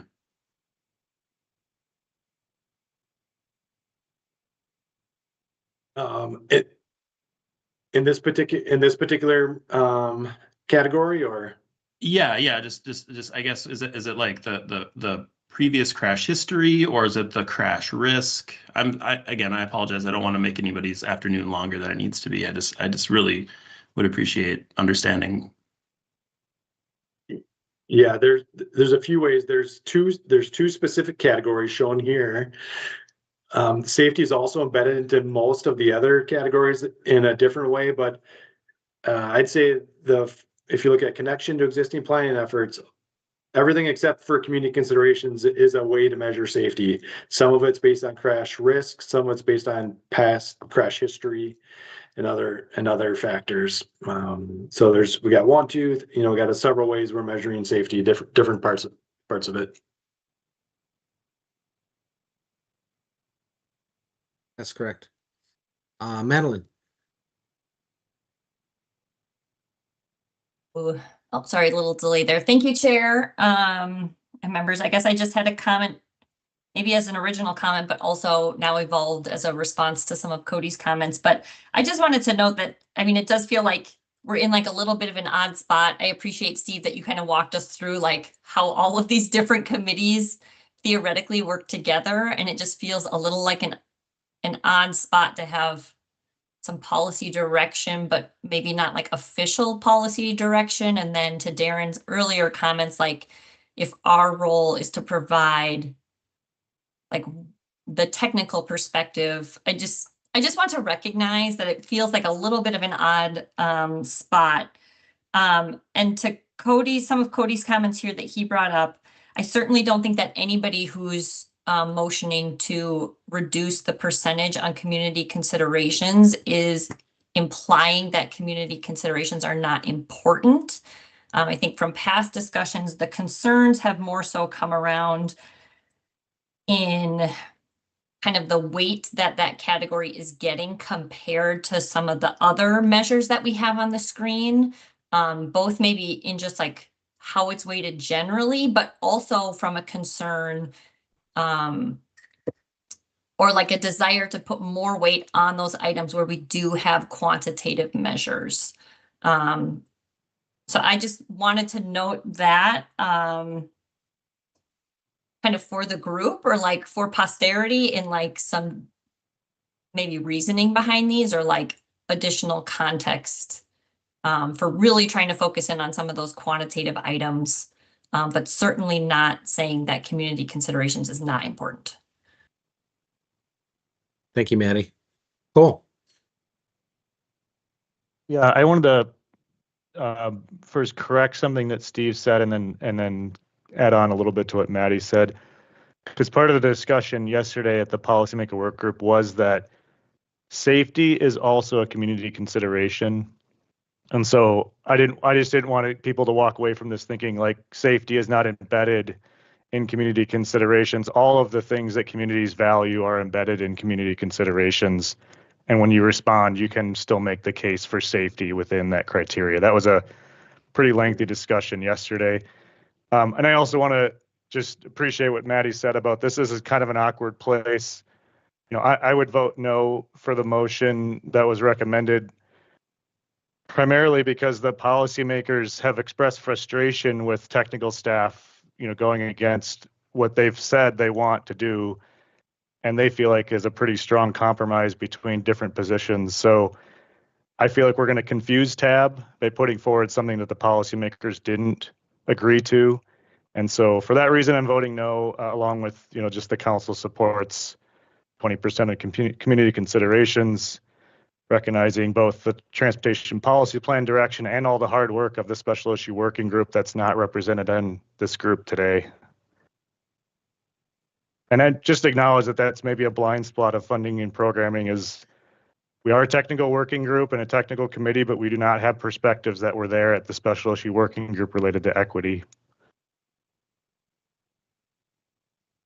Thanks, Cole. Other comments?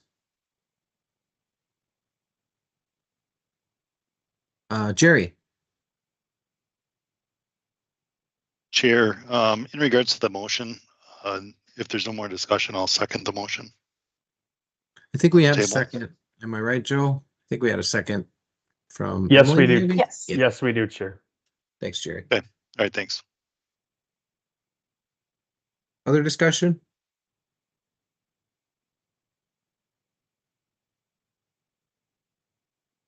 Scott. Yes, Chair, members, I put a question in the chat here, but I'll ask it via microphone. Is it possible to show the motion on screen before we vote? That's all. Thank you. Good question. That is a good question.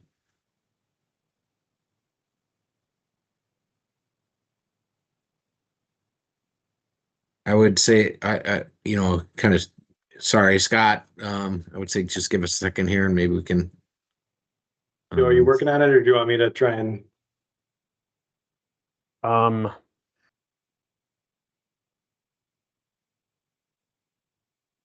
don't know. Give it a, why don't we both work on it and the first person who finishes can do it.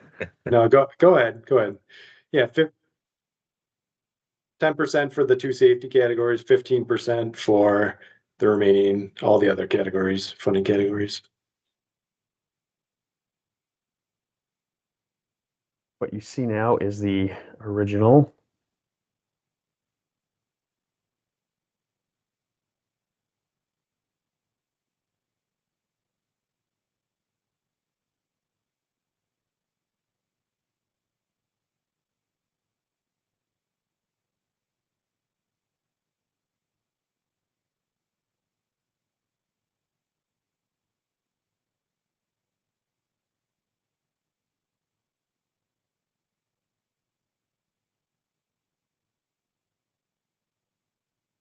Maddie.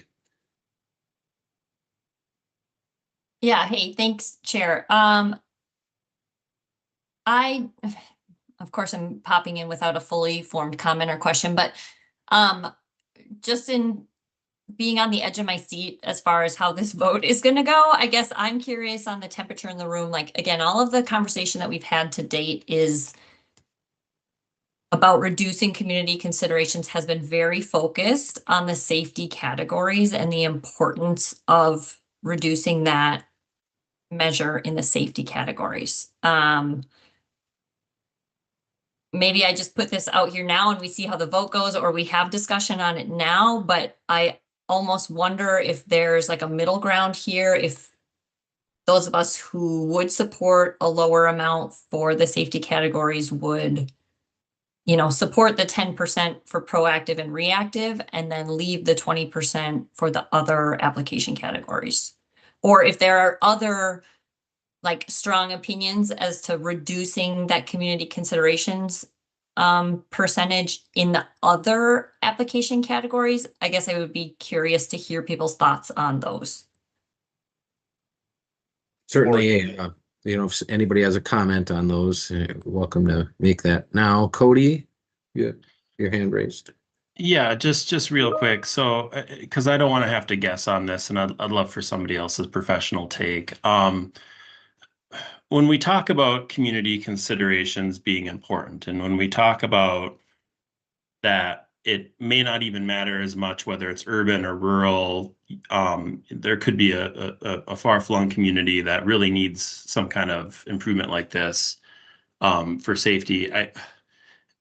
Is there any feasible scenario? Can you walk me through a scenario where, because the score was 10% instead of 20%, suddenly there's a worse safety outcome? And I guess that question's directed to staff. Thank you. That's probably a pretty big question for staff to contemplate. Thanks. It's a good question, though.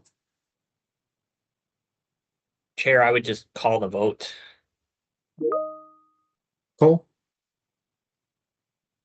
I'm happy to defer to Mike's call to vote. I was just going to say one of the things that percentage wise can influence is, an applicant that's maybe smaller that doesn't have the data, but it's still really important to them as an applicant, like a small city might make the case under community considerations that bumps them up to get funded.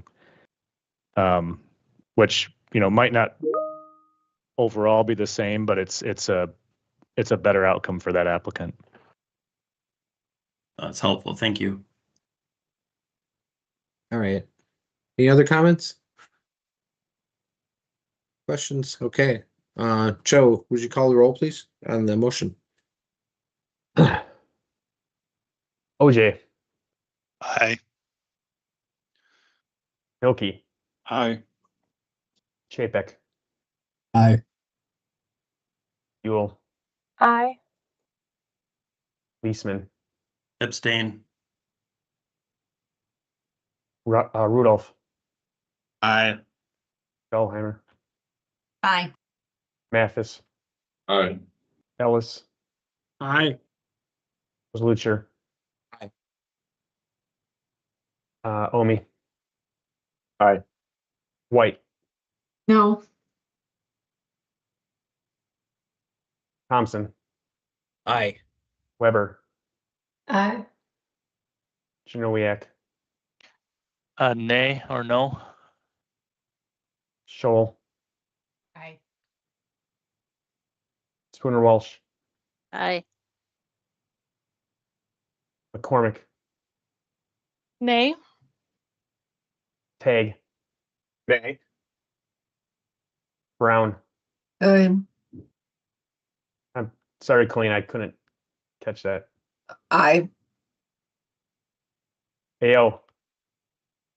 Nay. Hineker. No. Watsukos. I will abstain. Sure, that's 15 ayes, 6 noes, and 2 abstentions. Thank you, Joe. I would say that we have the initial motion made.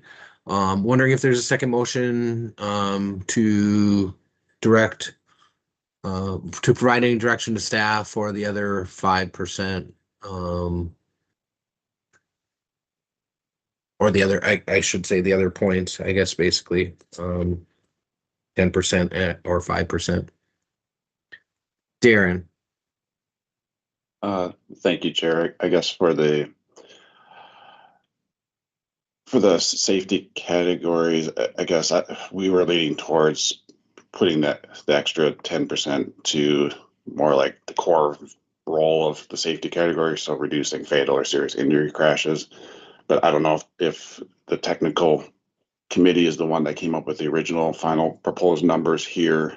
I would almost prefer to refer back to them and let them set it, but I mean, I'm open to discussion here too. If this committee feels like we should direct the points to more of the core purpose behind each scoring group and put 10% all to one item or 5% to one and 5% to another. All right. Thank you for that comment. Any others? Steve? Yeah, I think my opinion is probably gonna be tough to do in this meeting setting, to go through each of the categories since it's so onerous. So, just wondering the best path forward if you want the technical steering committee to try and dig into it, if you want to direct, you want staff to come up with a couple options to bring to TAC or something else. I don't know if we'll be able to easily get through it in the meeting here. Agreed, Steve. Yeah. Other thoughts? And if none, Paul, go ahead. Yeah, thanks, Chair. The counties did come up with reallocation of points for the categories, and I'm at a loss here to find it right now. That would be a great starting point, I think, and I think the technical steering committee reviewed that and was in somewhat agreement for where those points would be reallocated. But I don't know, Steve, do you have those numbers or not? I likely do. Yeah.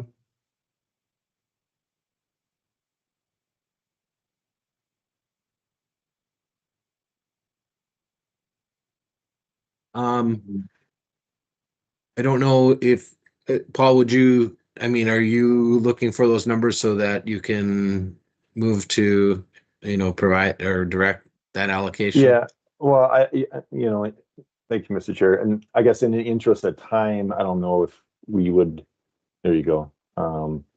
If this would be a basis point, a basis that we could go off of in terms of trying to come up with a recommendation at this time.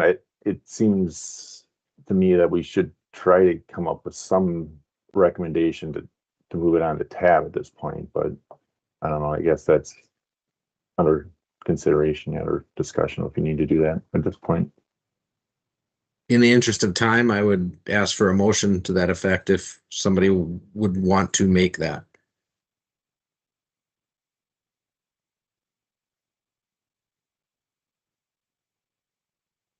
And this being new information to maybe some of the maybe some of the committee members have not seen this information. But And we could refer this onto TAC. It would be another option, Mr. Chair, that this maybe would be the basis for further discussion, but it's maybe people would be uncomfortable just going with it without reviewing it. Perfect. Katie has her hand up. Yeah, Chair, I was going to say something similar to what Steve was saying. It sounds like the most important thing that this committee wants to tell TAC is that it's important that community connections be 10%. And so we could convey that as something that this group felt strongly about today. Excellent. And I'm not hearing a motion in any of that discussion. Does anybody have a motion? I'll kind of leave it here for a couple seconds for somebody to propose, or we'll move on to the next item. Cole. Mr. Chair, I have a motion, but that kind of your next question was what I wanted to ask Steve is, can we still vote on the remaining items with that motion that you got and advance them all? Or do we need to pass something that says essentially the weighting has to be addressed by TAC or something like that? Yeah, I think we could continue on because this is a advisory committee. So we're passing on some part of a motion. It's not fully formed yet. It doesn't seem like, but I think that would be okay. just have to, in the action item, we have to write up, that if the motion continues, we have to find a landing spot for the points.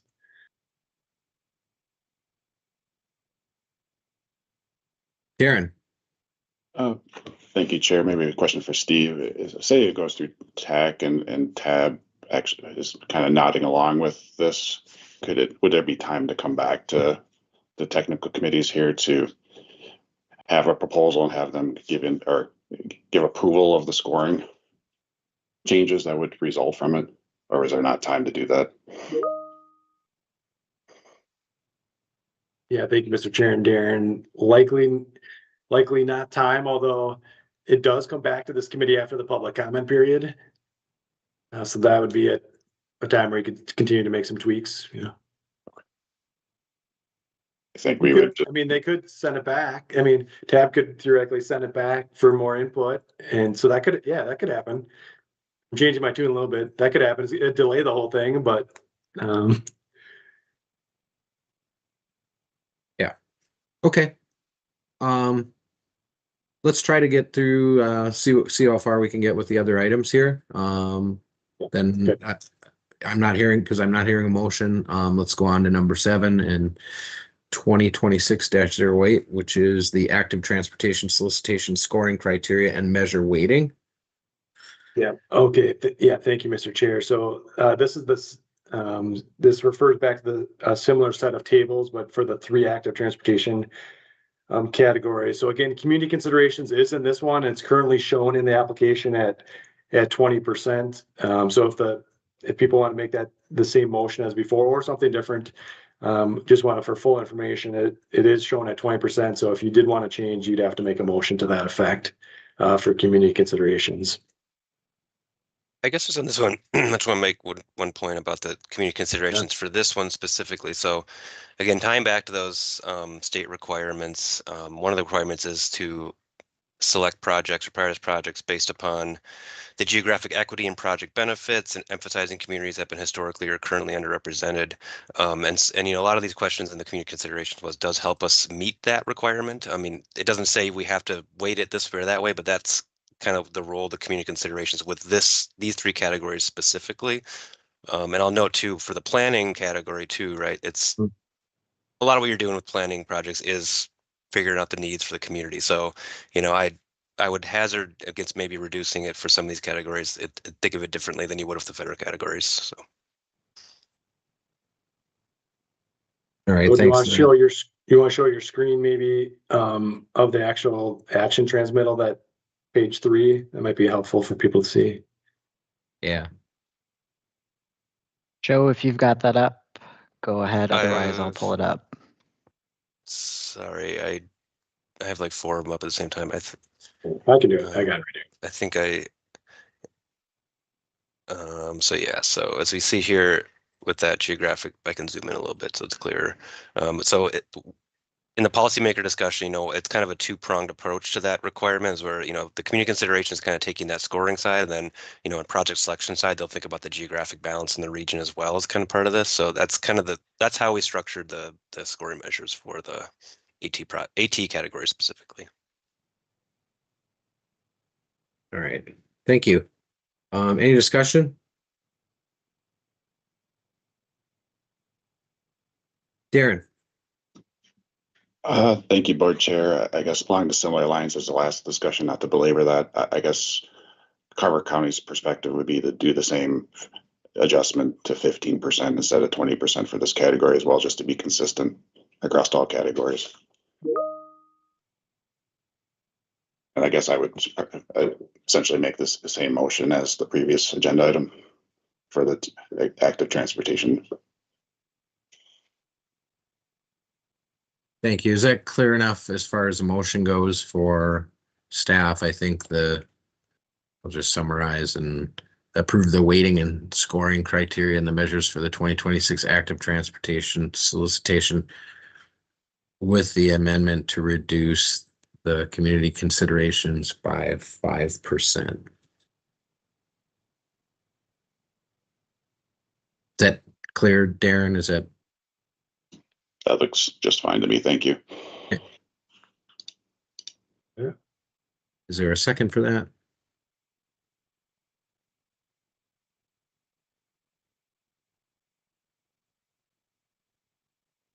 Chair, I'll second traffic. Thanks, Jerry. I think that was Jake. Oh, sorry, Chair. Jake. I didn't speak. I saw your hand pop up and I okay. I tried. I was slow, Chair. Okay. All right, Jerry, you had a comment. Chair, I did not. I was going to make a second, but Jake beat me to it. Okay, Thanks. perfect. All right. Other discussion? Cody. Yes, thank you, Chair.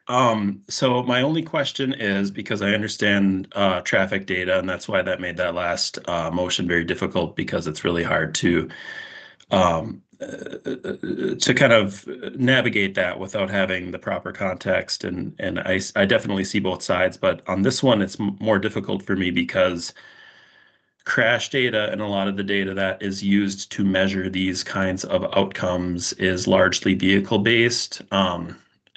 Yes, there are pedestrian and bike crashes, and yes, those are sometimes recorded, but it's well known that they're often not recorded as well.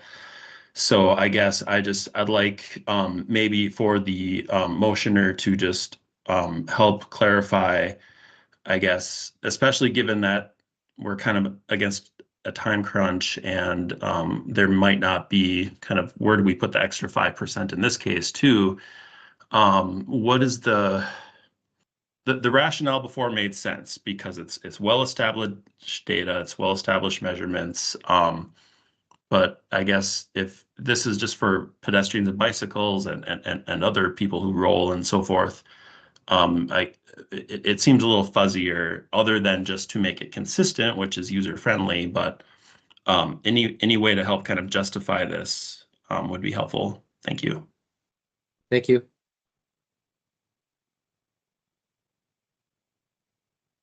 Darren, I'm not sure if you have, something at the ready or if you want to take other comments. I mean, you can take other comments first if you want.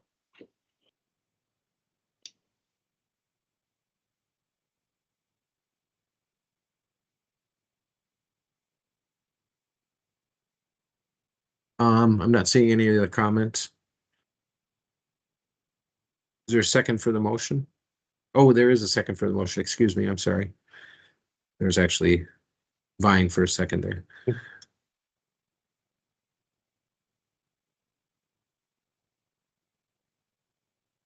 If there are no other comments, I would ask that we call the roll, and I believe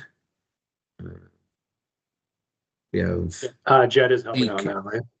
Jed's helping out, yeah. Okay. Yep. OJ, Aye.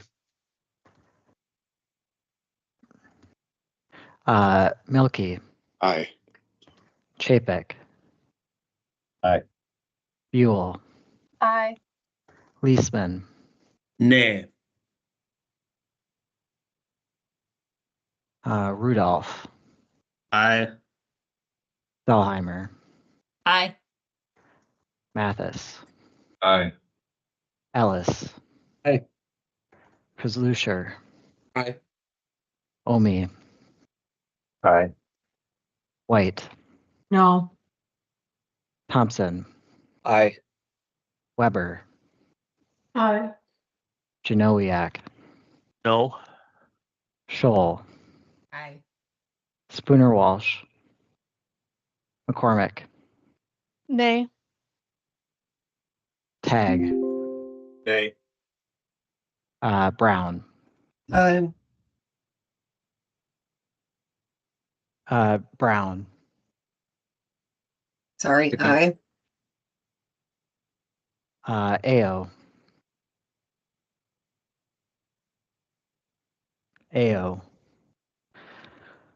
Henniker, No. and Katsukos. Abstain.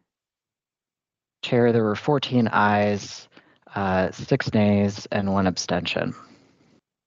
Thank you, Jed. Gonna keep on going here. It looks like we have good amount of people hanging on the call, so I would like to get through these items if we can. So thank you. Yeah, so the next three will be very short, actually. So this first one is 2026-09. The recommended motion is to approve. It's basically inclusive of all the previous approvals, and to release it for public comment. So it includes the score weighting, the qualifying requirements, the introduction, the forms. It's basically the whole packet, and releasing it for public comment. Again, after public comment, we'll come back to this committee for one final approval.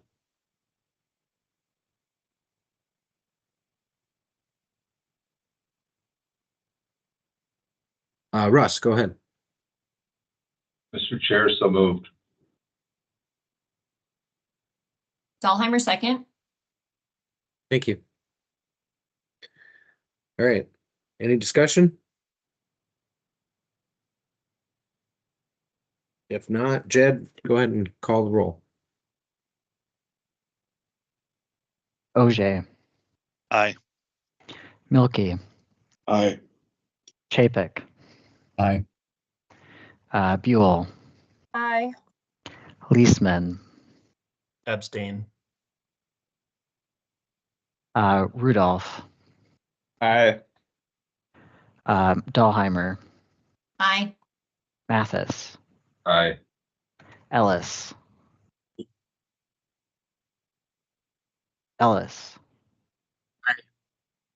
Kazlusher, Aye. Omi, Aye. White, Aye. Thompson, Aye. Weber, Aye. Janowiak, Aye. Scholl, Aye. Spooner Walsh. Spooner Walsh. Okay, she's gotta got step out. Okay. McCormick, Aye. Tag, Aye. Brown. And Colleen had to step out too. Okay. AO. Hinneker.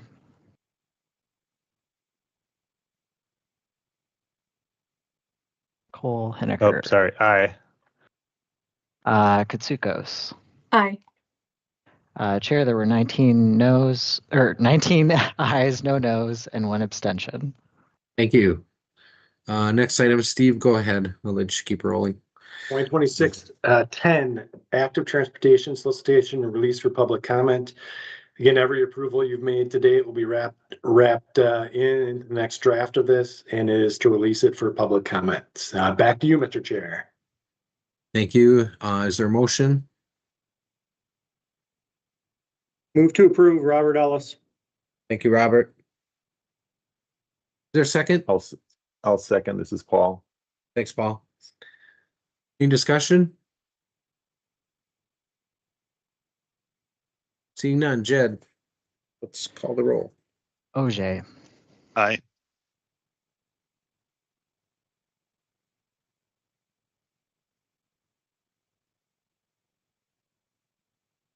You're muted, Sorry. Jed.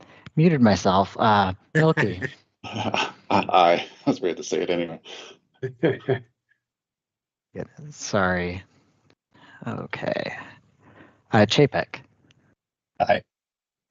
Buell. Aye. Leisman. Abstain, and that's only because I'm still very new to this. It's not out of any sort of objection. Thank you. Okay. Rudolph. Aye. Dahlheimer. Aye. Mathis. Aye. Ellis. Aye. Kazlusher. Aye. Omi. Aye. White. Aye. Thompson. Aye. Weber. Aye. Janowiak. Aye. Scholl. Aye. Spooner Walsh. McCormick. Aye. Tag. Aye. Brown. AO. Hinneker. Aye. Katsukos. Aye. Chair, there were 19 ayes, no nos, and 1 abstention. Thank you, Jed. Last item, Steve, are we there? Yes, you're doing a great job, Mr. Chair. Last item, we're there. So this is the Highway Safety Improvement Program released for public comment. A couple things we want to note on this. One of the changes that's being proposed by MnDOT, and we talked about the technical steering committee, was a special program for rumble and mumble strips. They've done this in greater Minnesota. And so what they would do, they would take a portion of the funding, up to 20% of the Metro District's competitive pot, which is $30 million total. They would take up to 20%, which would be $6 million. And there would be applications, and cities and counties could apply for that, would apply for that money. But instead of getting 90-10, 90% federal, 10% local match, MnDOT would pay for all of the entire project, 100%, and manage the consultant contract or the contracts on that management. So it seems like a pretty good deal. And the intent is to implement, to try and get at some of the run off the road crashes across the whole state, and in this case, our region. And they may do, like next cycle, it may be something different that they didn't want to focus on. But they did know that was a tough one for locals to fund, because they had to federalize the project and to do a bunch of rumble strips. So MnDOT is kind of taking the onus on that one. One slight change that MnDOT is recommending, and we hope that include with the motion, is at the bottom of the screen. Up to $6 million total of the funding would be for this rumble strip, mumble strip program, as opposed to $6 million for each year. So it's slight little tweak, but we wanted to make sure people knew kind of the magnitude of that program. So back to you, Mr. Chair. Thank you, Steve. So the $6 million total is between seasons 2023, 2030, 2031, right? Correct? Yeah, and it's up to, yeah. So thank you. Up to $3 million a year. Yep. Okay, very good. Yeah, any discussion or a motion to support this? I didn't see a lot of red lines or a lot of changes in the application from prior years, but this is significant. Requested by MnDOT though.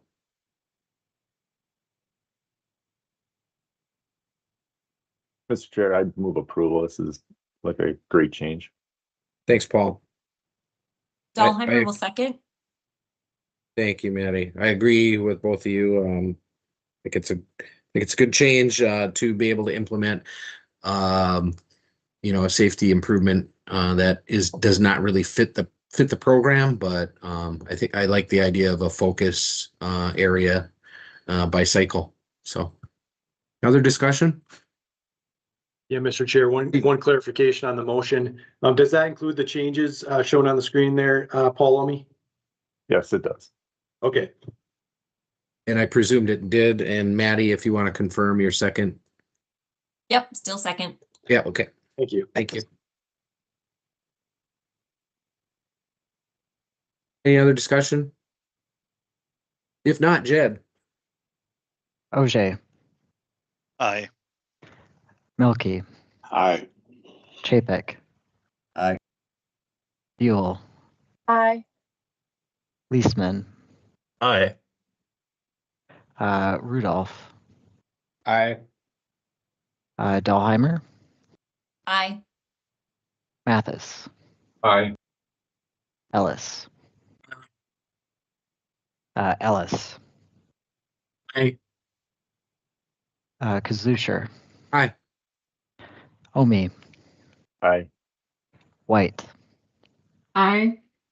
Thompson. Aye. Weber. Aye. Janowiak. Aye. Scholl. Aye. Spooner Walsh. McCormick. Aye. Tag. Aye. Brown. Ao. Henniker. Aye. Kutsukos. Aye. Chair, we had 20 ayes, no nos, and no abstentions. Thank you, Jed. I think that we're at the finish line here. with the meeting. So thank you all for sticking it out for a little bit longer and for all your thoughtful comments today and discussion. I know these are very complicated items and very complex, and I know that a lot of you spent a lot of time prepping for this meeting. So thank you very much. Have a great afternoon, and I'll call this meeting adjourned. Thanks all. Thanks. Nice job, Chair. Thank you, everybody. Thank you. Thank you.